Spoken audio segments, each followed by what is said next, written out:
Hello, everyone. Welcome to this webinar on strengthening executive function in the early years. Today's focus is going to be on inhibitory control, impulse control. And I want to begin with thanking AbleNet for making this webinar possible and accessible to you all. In the last webinar on executive function, we focused on working memory, one of the three components. It's important to understand why executive function is so important. So in this webinar on inhibitory control and impulse control, I will kind of briefly touch on the total picture of executive function. Why is it important, and why is it important to focus on it in the early years? Just very briefly, I will touch on it. But our main focus today will be on how do you use your existing routines and use growth-promoting opportunities and create a growth-promoting environment for the children so that it will nurture the inhibitory control in the young children. At the same time, one of the things that we'll be looking at is how do we make learning motivating, accessible, and engaging for children so that they have greater attention and their attention is sustained. And when they have sustained attention, there is much less chance of their engaging in kind of exhibiting lack of impulse control. And as we work through these inhibitory control activities, I will also share with you some easy-to-use adaptations, scaffolds that you can integrate within your existing activities and routines. Executive function is not something that children are born with. Executive function is really shaped by experiences. All children have the potential to develop EFs, executive function. But a nurturing, a stimulating, a soothing environment is needed in order to develop the inhibitory control, one aspect of executive function. And as I already mentioned, we will focus on the early years, and we will focus on environment and instructional adaptations, and how do we integrate universal design for learning and also the DEC, Division for Early Childhood, recommended practices. And certainly the heaviest focus will be on engaging tools and helpful resources that you can use, which does not require too much preparation, just thinking about it and using your creativity. And all of the ideas that I'm sharing with you for these three webinars, the one on working memory, the executive function webinars, come from my book. I have a lot more ideas and a lot more examples, lot more case studies and student scenarios included in the book. And it came out last September. It's called Enhancing Executive Function in the Early Years, Environment, Instruction, Adaptations for School Readiness. Because in order for children to be really ready for school, the foundational skills are executive function. And these are the ones that they need in order to be able to process the content of learning, like reading and math and language and science and all that. For that, children need to be able to focus attention, control their impulses, to be able to shift gears. They should be able to get that information into their short-term memory and then transfer it to their long-term memory, and then to be able to pull it when they have to respond to questions. So these are the basics, the foundational skills for school readiness, for academic success, and really life success itself. As I mentioned earlier, there are three elements. One is the working memory, which we looked at last time in the last webinar. And today the focus is on self-control, impulse control, what is called inhibitory control. It is the ability to kind of filter out those distractions in the classroom, to be able to control your impulses, control how you really behave. A child may be running around the classroom, but that's not something that child is supposed to do. So it has to have that inhibitory control, say, I can run around in the playground, but I cannot run around in the classroom. Or to grab things from others, or get into fight with peers and adults, and kind of lack the ability to play harmoniously with other children. These are all issues that come under self-control, inhibitory control. And these three components, they depend on each other to a certain extent. They do operate to some extent independently, but they also depend on each other, and they work with each other, the three components. As I briefly mentioned, it is inhibitory control, means waiting and not blurting out the answer. Inhibitory control means when I'm given the task of passing out the snacks, I pass it out to everybody and not just to keep it to myself. And it is the ability to react without agitation, without anger, without getting upset, without pushing somebody, and thinking about the consequence before acting, and then requesting permission when I'm taking something from another child, which is what we see when we see young children playing at centers. So what do we have to focus on EFs in the early years? Why is it? As I mentioned in the last webinar, that the brain grows at a very fast rate. The brain connections, called synapses, 1 million synapses, 1 million connections formed per second. And how are these formed? Whenever the child has an experience, and that experience is repeated over and over again, the connection is formed and the connection gets strengthened. And if that child does not have the opportunity to use that information, use that knowledge, use that concept, then that connection becomes weaker and the child loses that connection. And why is it important to focus on the earlier? One is the brain's plasticity. The second thing is executive function is so important that they are highly vulnerable to dysfunction. They are closely associated with emotional, behavioral, and social functioning. And this impacts not just the early childhood years, but throughout life.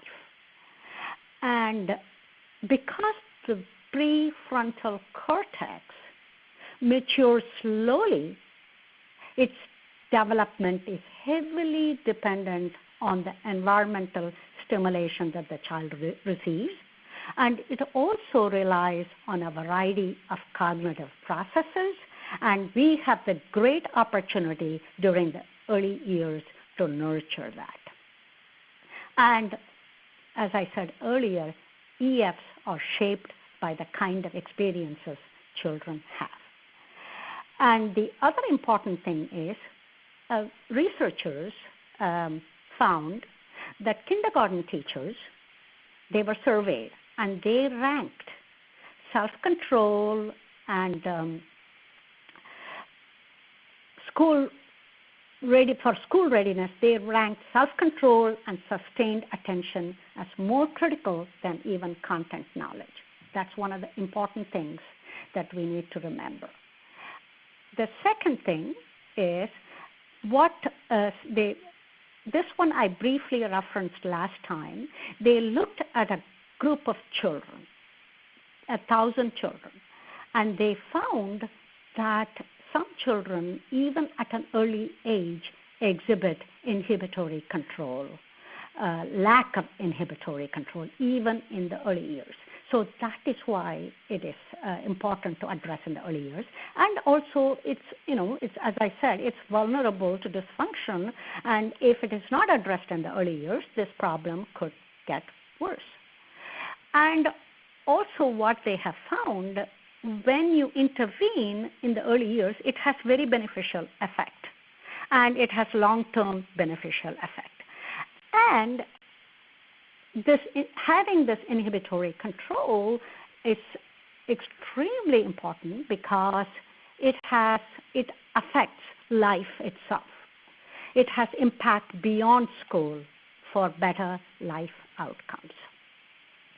One thing I do want to mention here is that some children may be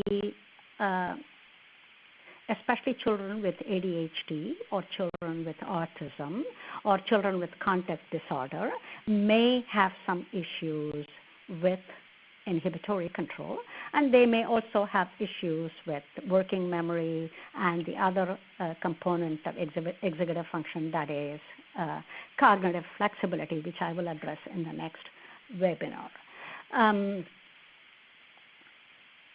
So this slide here shows you some of the problem. What do they look like? What do inhibitory control look like in a classroom situation? All the children thinking about the consequences before taking action, before reacting to a situation. As I mentioned before, the child may be running around the classroom in an early childhood classroom, or the child may even run out of the classroom. So that is lack of inhibitory control. The child may hit others. The child may go around hitting everyone during circle time on their head, or they may grab items from another child. They may not be able to kind of hold back, resist their temptation. This is something you may see. Then sometimes children may exhibit aggressive behavior, which is like hitting, as I said. They may get into fights, and they may go grab when some other child is playing with maybe Lego or some other toy, or they're painting a picture. They may grab the paintbrush. They may grab the block without asking, without engaging with the other child. And the child may have a tantrum, may have an outburst. They may not think in terms of the feelings of others, understanding the thoughts and how others are feeling. I remember a para-educator telling me the child constantly said, "You're fat, you're fat, you're fat," and not thinking about what the child is saying, but blurting out things that are painful and hurtful to others. That is lack of self-control. And they may be standing in line, and they may be pushing another child intentionally sometimes, and sometimes a child may accidentally push, and this child may interpret it as being intentionally pushed, and that may cause some problems. Not being able to harmoniously resolve conflicts. And then when they make a mistake, the child will get terribly upset, and if you come and make a suggestion to the child if the child is struggling with putting together some pieces of a puzzle, and then you come and try to guide the child may get so upset and may throw all the puzzle pieces. Accepting suggestions from others may be a difficult thing, and this inhibitory control may exhibit itself much more intensively with some children and somewhat more moderately with some other children. And one of the most important things that we may see in a classroom, in addition to some of these aggressive outbursts, is also the ability to resist distraction. Bring your attention to what the teacher is saying, what someone else is saying, to be able to participate in a group, which is so critical for academic success. And that we are going to look at how we create the environment and the instruction to enable the child to resist that temptation to get distracted. So we will do a little poll here. What inhibitory controls have you observed in the children that you serve? Do you see getting into fights? Do you see running around the classroom during instruction? Or do you see a lot of throwing tantrums? Or do you see grabbing items? Or the last one that I mentioned, which is so critical for academic success, do they experience difficulty with focusing tasks? So you have the participant poll on this one. Let me know what you think, which is the one that's most commonly occurring impulse control difficulties that you experience.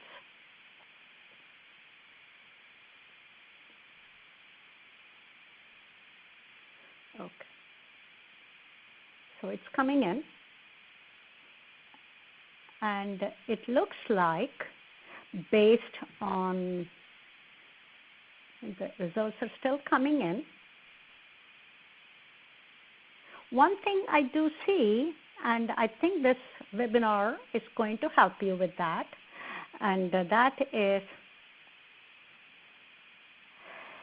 difficulty with focusing on task.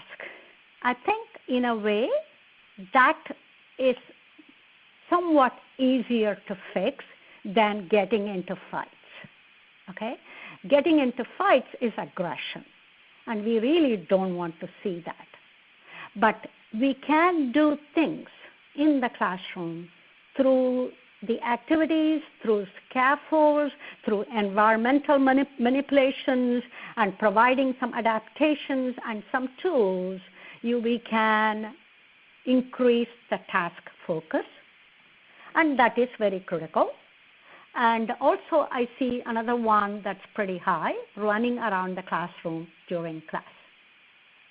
And that's also something we will try and look at in the case of one of the case scenarios that I'll be presenting.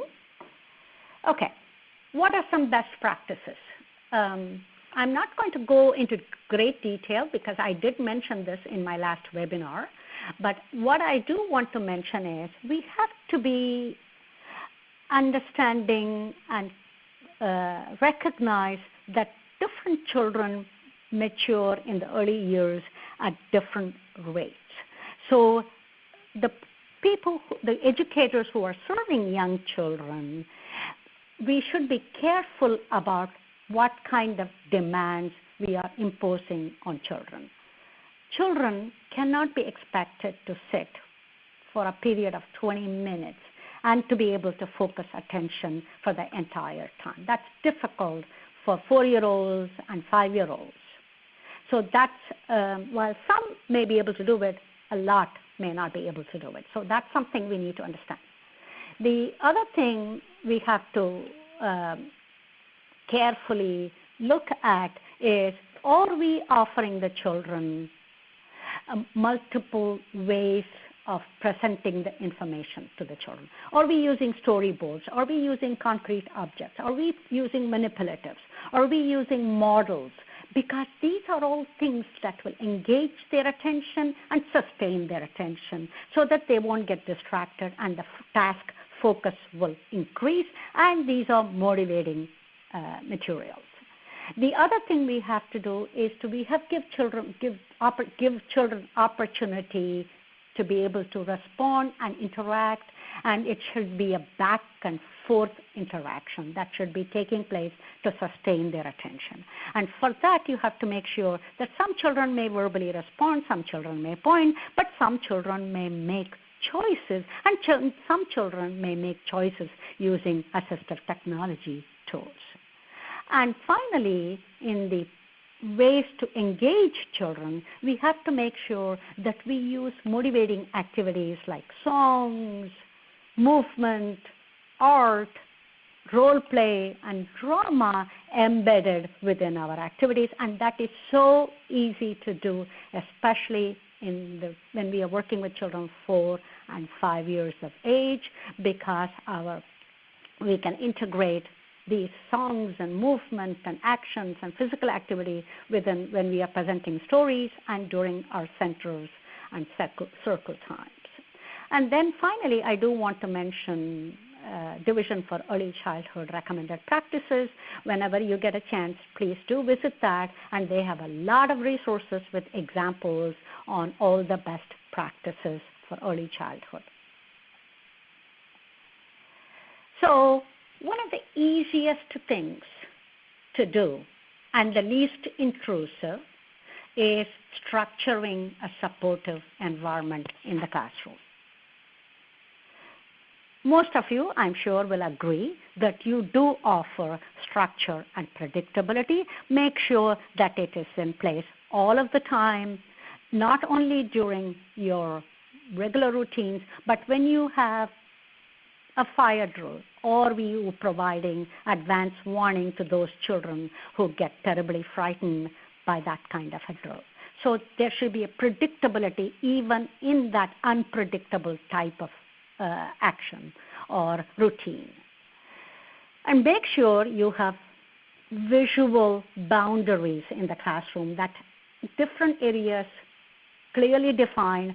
And you said you have children running around the classroom. It is important that there is no kind of a central area that's kind of left open, but the way you arrange your centers are not alongside the walls, but they are in the middle of the room, but they are clearly labeled, and there is a visual boundary. That will prevent children from pacing across or running across the room because there is a furniture which will come in the way. And then the other thing that will help, these are all simple things, and some of them you may be doing already. Make sure you have the rules posted in the classroom, but make sure those rules are paired with a visual reminder that is clear and explained, and go over those rules regularly. And at the same time, as I say this, I am extremely important that we also limit the amount of visuals and displays around the classroom. There is no need for 3 different ABCs or numbers or 3 different calendars, 3 different areas. You want to limit the visuals because too many visuals cause a visual overload, and some of the children who have impulse control issues cannot handle a visual overload.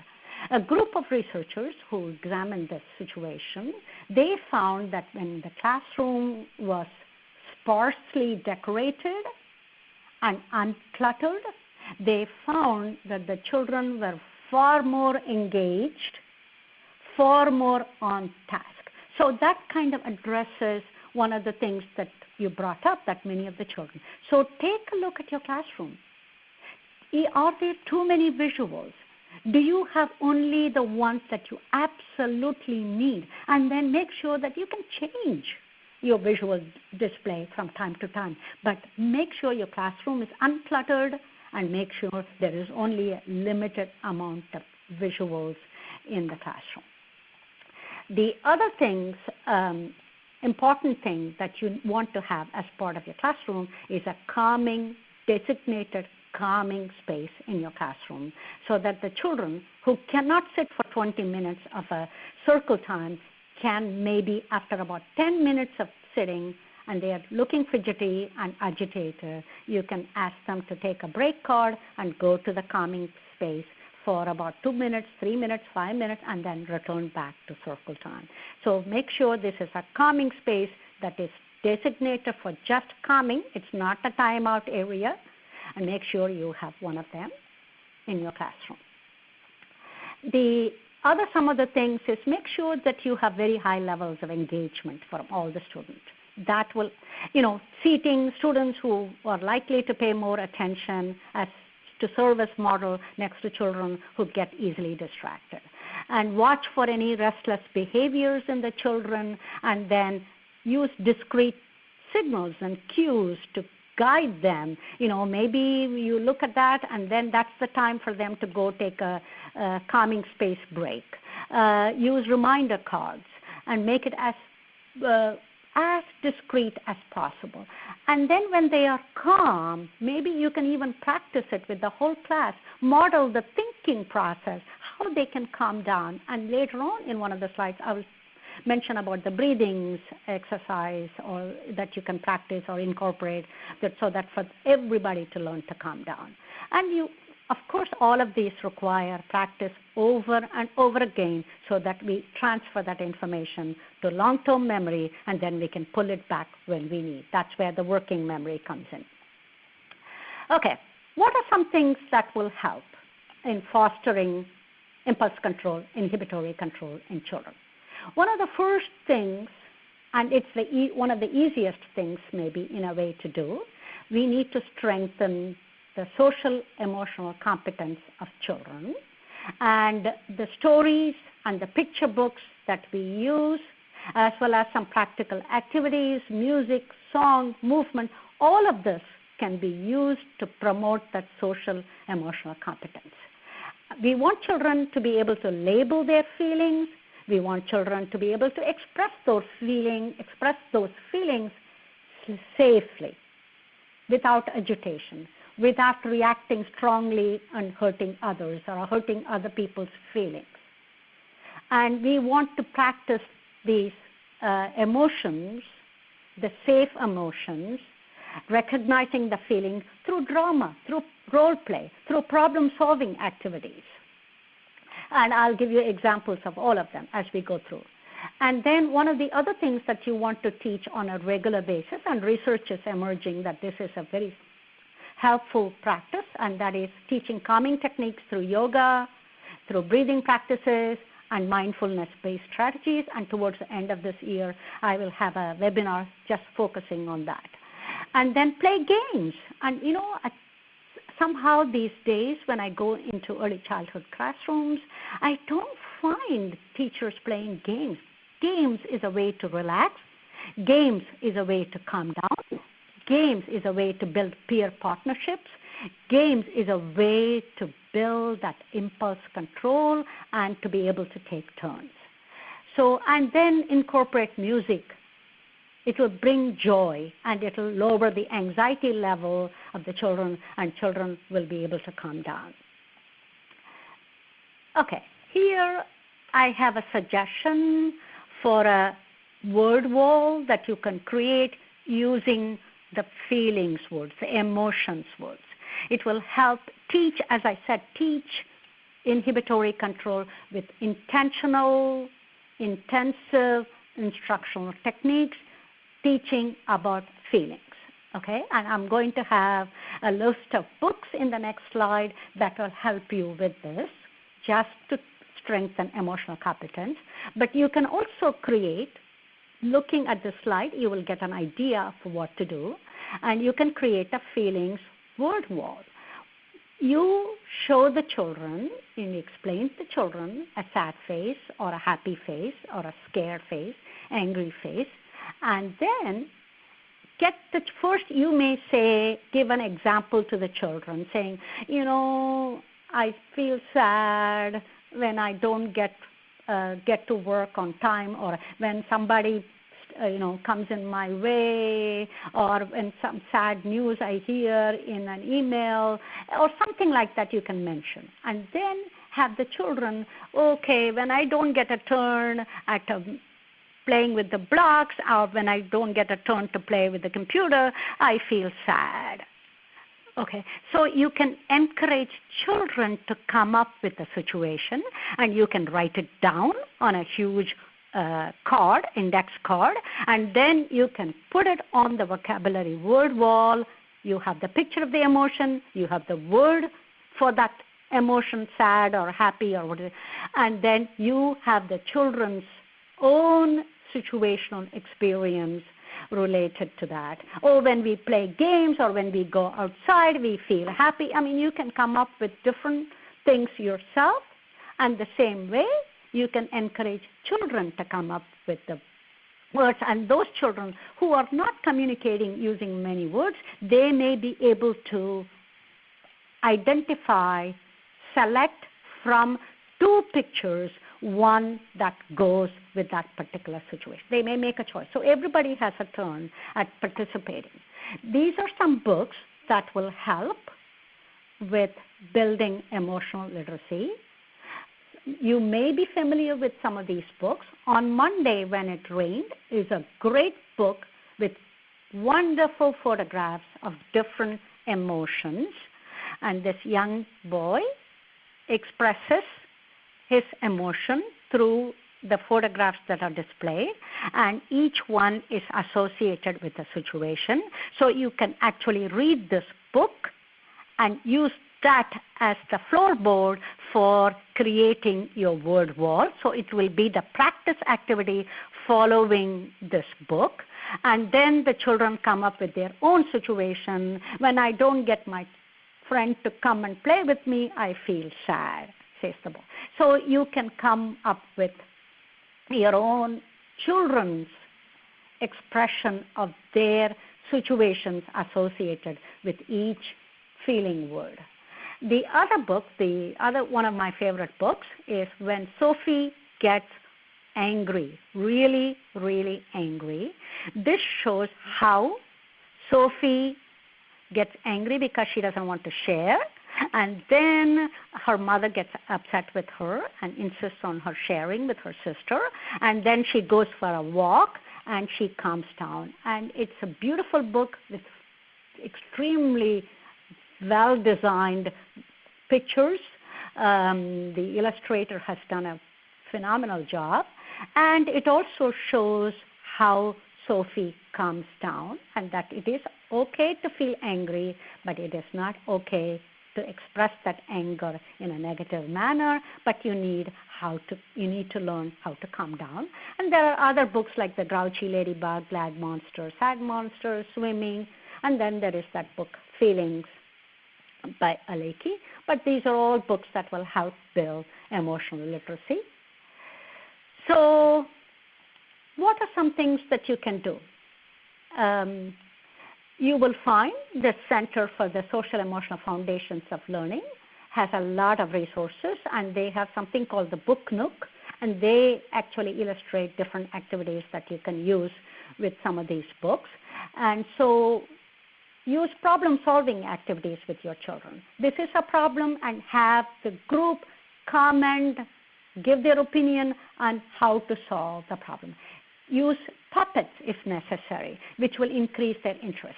And mention a situation, identify a situation, and let children respond. Use a graphic organizer, and in that graphic organizer, you can have a situation and the children can respond how. Somebody will not share the toy with me, and what will happen? You can create that situation. What are some different options that you can use to resolve that situation? I'm going to read this particular quote from the center. Children who have a strong foundation in emotional literacy, they tolerate frustration better, they get into fewer fights, and engage in less self-destructive behavior than children who do not have a strong foundation. These children are also healthier, less lonely, less impulsive, more focused, and they have greater academic achievement.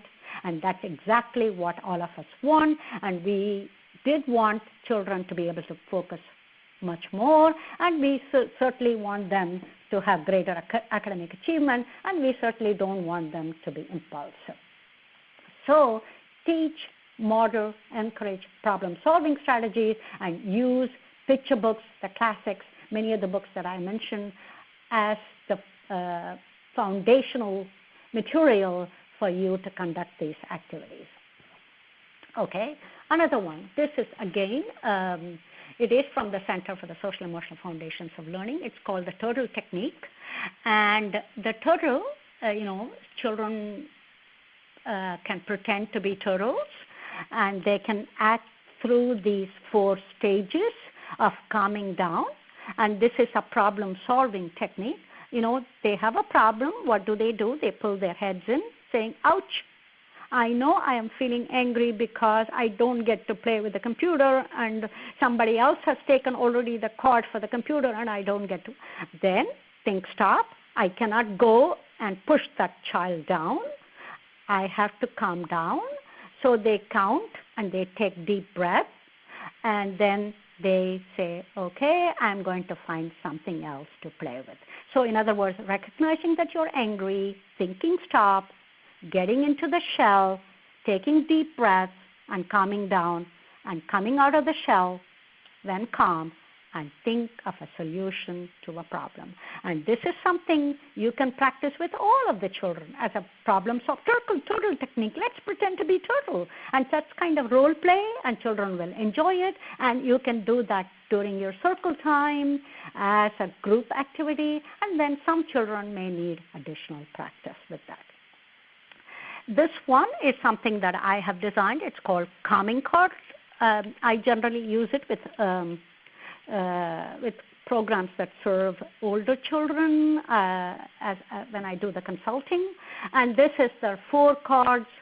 The student recognizes that he's feeling angry or crabby, and then moves into the cautious stage, and then moves into the coping stage, and then calms down. And this is for slightly older children, and this is a kind of a tool that's self-monitoring tool. So they use these calming cards to calm themselves down, and this will help with self-regulating their behavior. This is self-regulation. That's what it is. And each color and each picture and each kind of a word, like crabby, cautious, kind of expresses a different emotional state of mind. And this, if your children are very high functioning, or if you're working with older children, you definitely can try to use something similar to that. Okay? And then one of my favorite things to use is to use role play, drama, dance, and music. Some of the stories, like for example, Sophie gets really angry. So that's something you can use as a role play, as a drama. And then one of the stories that I shared with the last time was the caps for sale story. And that is something where the cap seller gets angry. So that is something that you can use to role play. Is it okay to get angry? How do we calm down? One of the very easy things to use is to play the charades game. Get children to take turns. Let them role play. And for those children who need a reminder, they can use a card with an expression, with an emotion picture. And then they can pretend. Or you can have children make happy faces and sad faces and angry faces and surprise faces, and have the rest of the children guess what that is, what that feeling they are saying.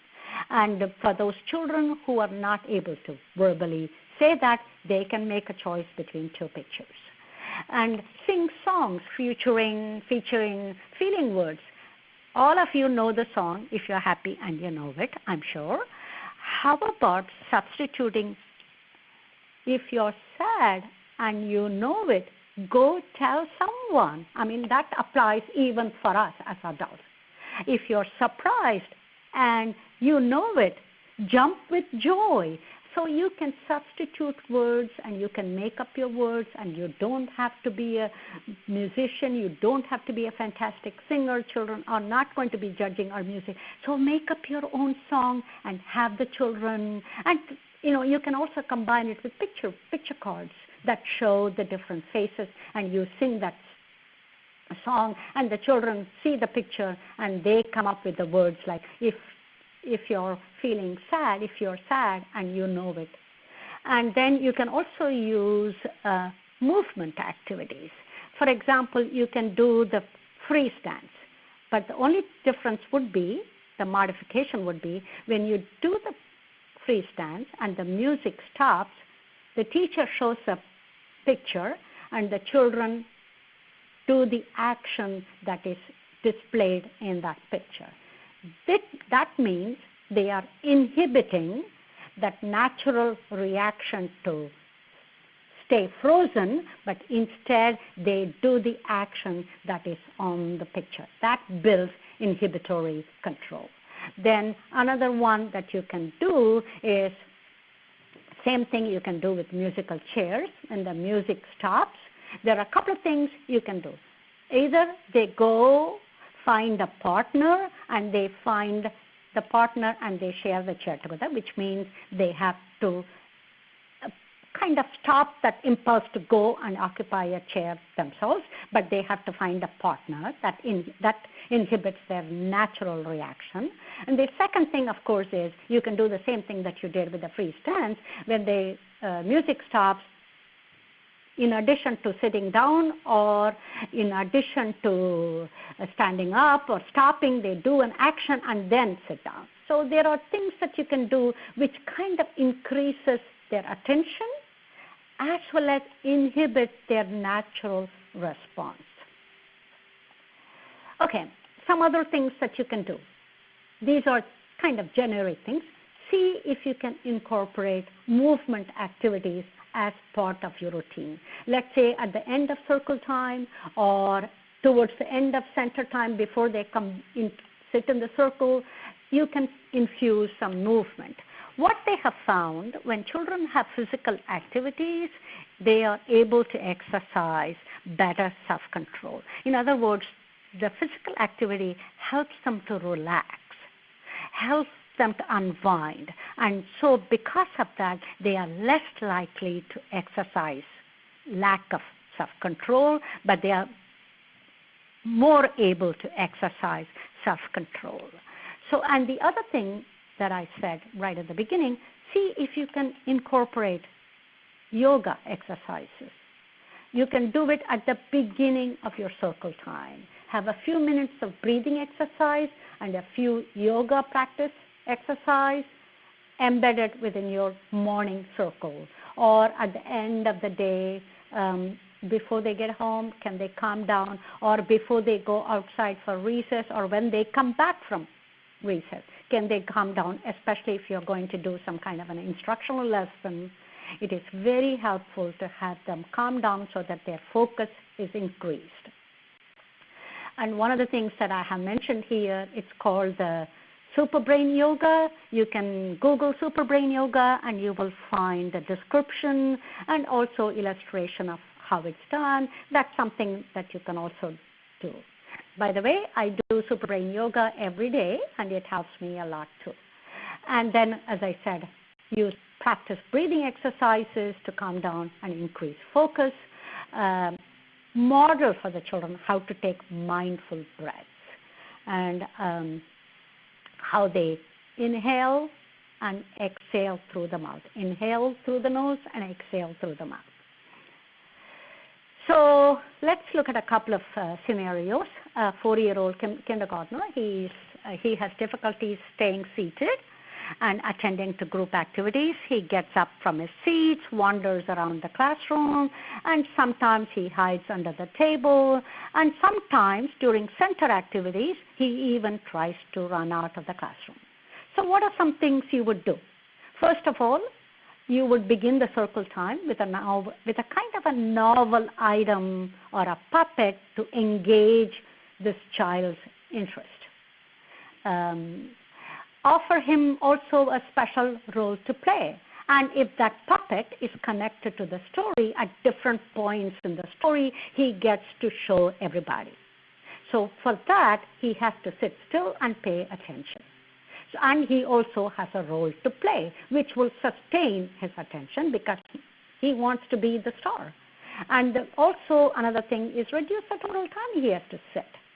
If it's 20 minutes or 15 minutes, that's too difficult for a 4-year-old. So make adaptations. Use visual cues as reminder cards for him as cue cards. Incorporate yoga break within the circle time. And it will benefit, actually, as I said, all learners. And the other thing that will help, I'm calling this child Abdul, and give him choices when he is at the centers so that he gets to choose some choice, at least make a choice that is attractive to him. And then shadow him through the transition to the 2 centers. He is allowed to choose 2 centers. Let's say if your center time is 45 minutes, he is allowed, and then he has to make that choice ahead of time, and he goes to the choice and posts his picture at that center, and he plays there. And limit the number of options for him, as I said. Also, see if you can invite another partner who has much more sustained attention to join him in the activity, and train the peer also to kind of show this child, Abdul, where to go and what to do.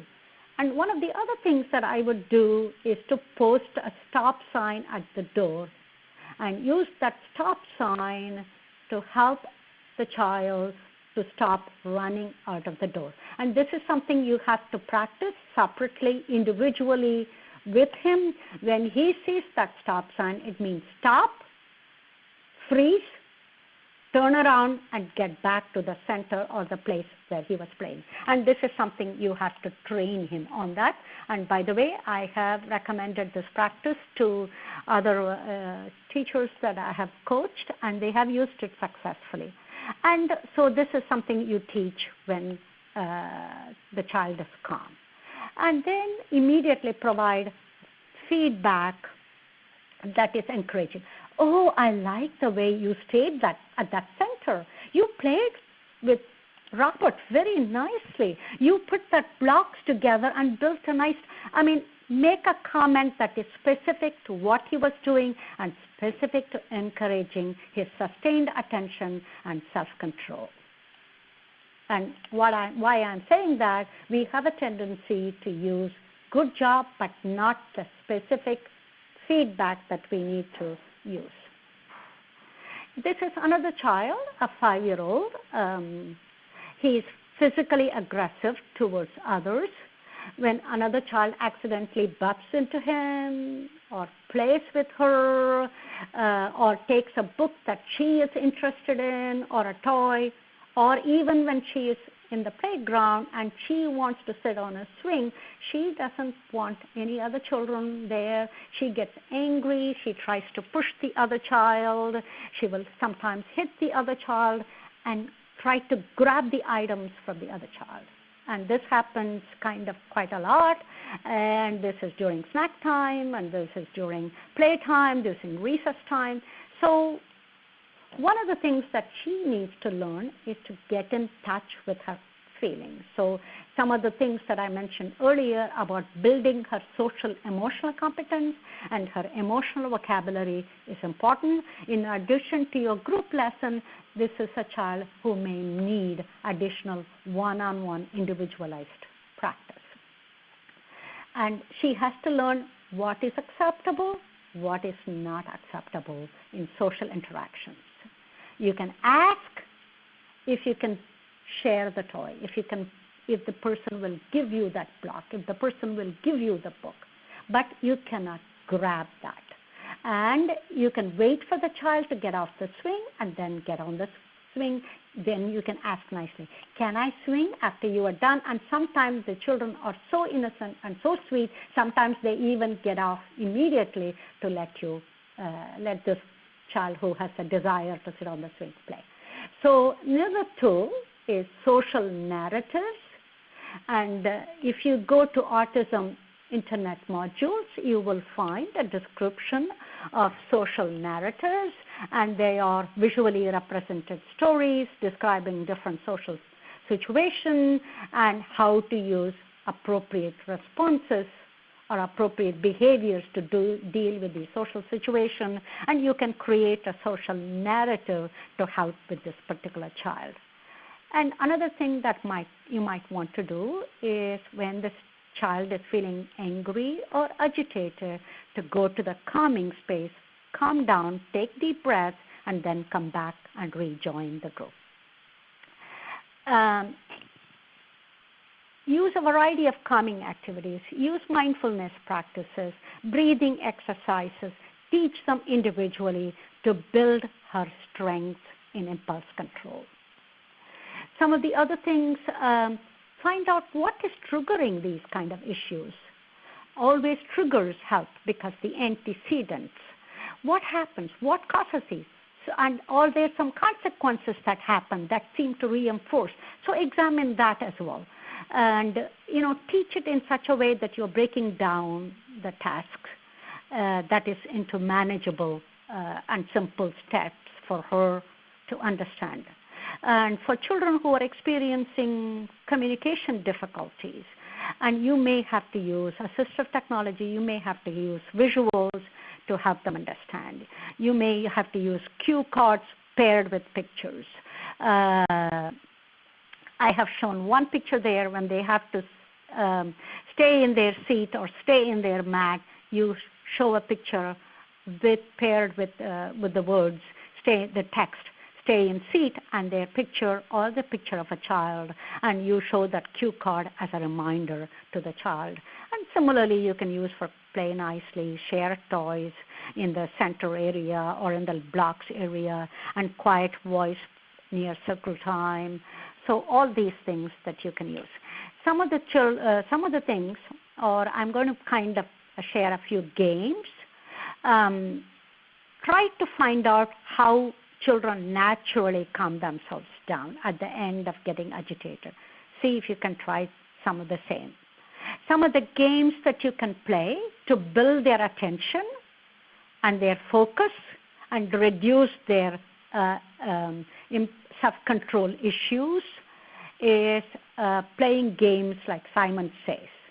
Because when you don't use the phrase Simon Says, they have to respond differently. They cannot do that action because of that. They are developing inhibitory control. They inhibit their natural response, as I said. So Simon Says is a great game. Red light, green light is another game. And help also children to come up with their own plans. Use a problem-solving circle. Let's say every Friday you have a problem-solving circle, have a situation that you have seen happening during the week and bring it up to the group. Okay, we are fighting with each other when we are in the block center. So what can we do? How do we learn to share the blocks when we are when we are at the art center? What are we doing? So is there a way you can kind of even make the art center into a group activity instead of using easels? Can they share on a table? They paint with sponges, with brushes, but you cover the table with some colored paper or white paper or something like that. So that thing. So you come up with a problem-solving circle activity and have children contribute ideas to that discussion about a problem situation. And one of the most important things I do want to mention is work collaboratively with families. Get tips on what has helped them at home, or do they experience similar issues, and how have they handled it. You can also make suggestions to them if they have even more of a problem than you have. As a matter of fact, this morning I was reading an article about the importance of family engagement and what family engagement does in the early years. It actually is the foundation for all the later years for family engagement. If families are engaged in the early years, they are likely to be engaged throughout the child's school life. And also the family engagement has a very positive impact on the child's cognitive social capacities. We know that. So share ideas with them and get them to share ideas with you and help them to promote this grit and persistence to stay on task, and some of the techniques that we have shared today and some of the techniques that you have discovered yourself that works for you. So we have a kind of a final participant poll. Which one of these are you planning to increase or add or to start, initiate? Intentional and intensive teaching, to build emotional literacy, problem-solving activities during circle time or Friday group meeting, or calming activities, or you're going to integrate role play and drama into your circle time, or you're going to increase music and movement activities, or play group games. Which ones are you going to increase or add or start to build your children's inhibitory control? So this is the participant poll. I look forward to seeing your response.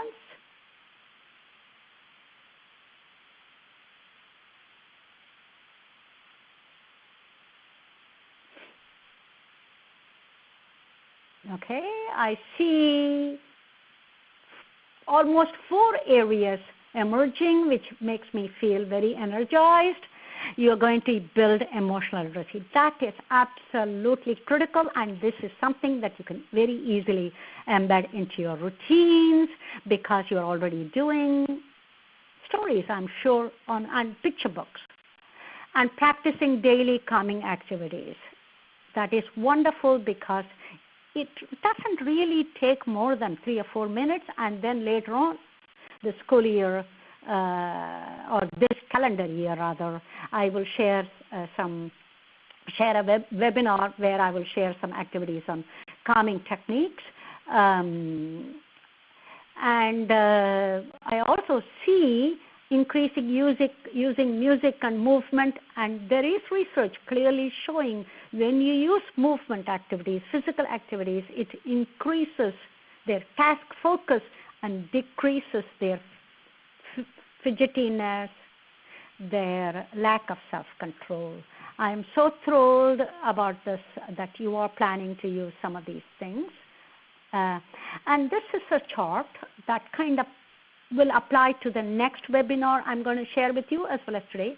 Some of these tools that we already talked about, mindfulness, breathing exercises, music during transition, which I'll talk about a little bit more during my next webinar, using self-monitoring, calming cards, and teaching children to engage in positive self-talk and super brain, physical activities. But I just want to mention one thing. There is this book called Sit Still Like a Frog.